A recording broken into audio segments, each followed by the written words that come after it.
FIFA World Cup, the 5 African countries to represent the continent in Qatar later this year have been confirmed. These are Senegal, Ghana, Tunisia, Morocco, as well as Cameroon. Guess who's going to the World Cup? Senegal! If you couldn't make that out, it's Senegal, one of 5 African teams to qualify on Tuesday evening for Qatar 2022. The Lions of Teranga beat Egypt 3-1 on penalties, with the talismanic Sadio Mane scoring the winning spot kick.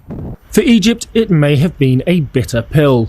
They also lost on penalties to Senegal in the final of the Africa Cup of Nations last month.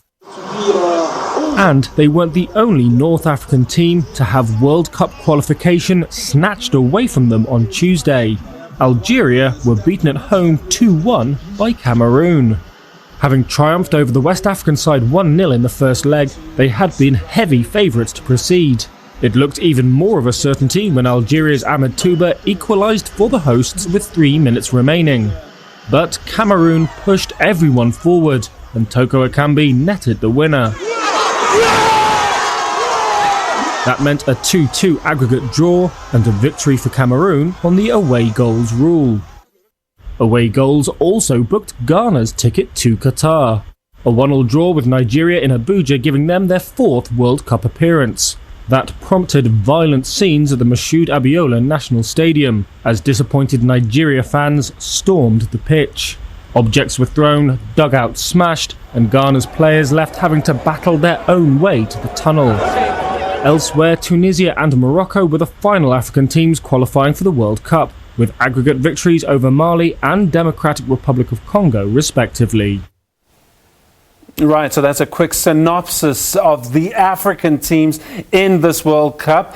Velile Mnyandu joins us. Welcome, Velile, to Sports Live.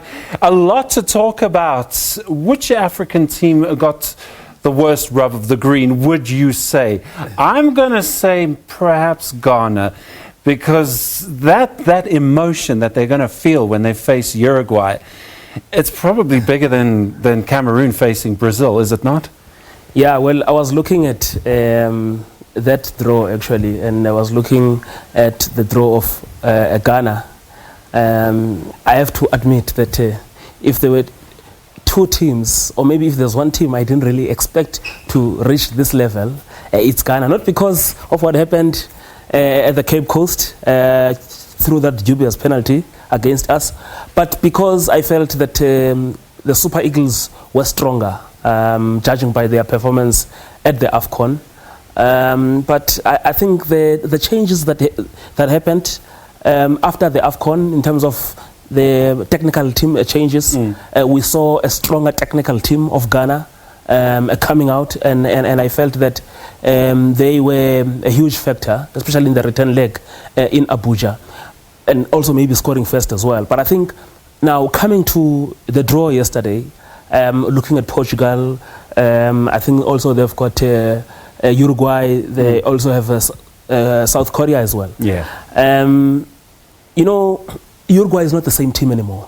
You know, but the memory remains. We all know about it. 2010. I have to tell you this story. And Anton had assigned all of us all around, but I was assigned in Bloom, covering the World Cup in Bloom. But then now it was during the knockout phase, and the group stages had finished, and then I came back. It was my first game to cover when I came to Joburg. We were celebrating that night when the penalty was awarded. Remember, it was Dominic Adia's headed goal that had been cleared. And this thing happened, you know. So I can understand the emotions behind it.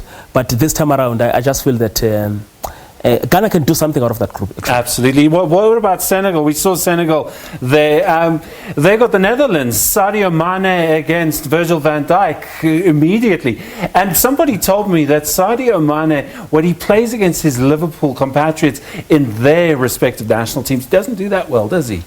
I'm just saying. Well, I'm sure Mo Salah will tell you a different story. There you go. Yes. There. See, I was ill-informed. Maybe you're a Liverpool fan, who knows? But let me tell you something. If there was one team, I know that our team didn't perform well in Russia 4 years ago.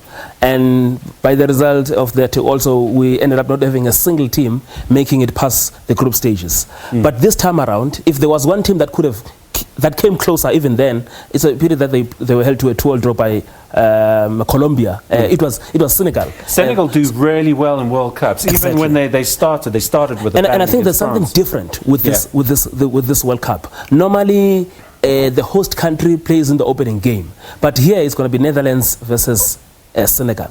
And for me, if Senegal can get a good result against that rejuvenated Dutch team, I feel that Aliou Cisse, the man who's taking the Senegalese team to his second World Cup as a coach, and remember he had been there as a captain and a player back in 2002.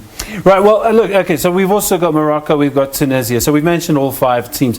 I just want to now start, because we're running out of time, but I want to talk about the places for Africa. 5 places.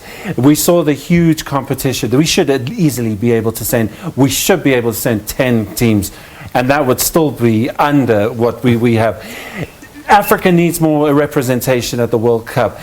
These 5 teams, they're great, but the teams that didn't make it are also equally. Certainly. You know, if you count the stars, the African stars who will not be at this tournament, the Zaha of this world, who was not even in the last 10. You mentioned Salah, you mentioned Riyad Mahrez, Victor Osimhen, you know. But I think the good thing that we can say is that this is the last time that this is happening. We know that in the United World Cup of 2026 in Canada, in Mexico, and in the US, we will have 9 places direct. And then there's the 5th spot. They're fixing it slowly, but FIFA, very, very slow. Velile, thank you for joining us. Thanks for giving us a rundown. We're flat out of time, unfortunately, but you are coming back. Sports Live, we've relaunched, we've rebranded, and we need you back. We're going to take a quick break, but we'll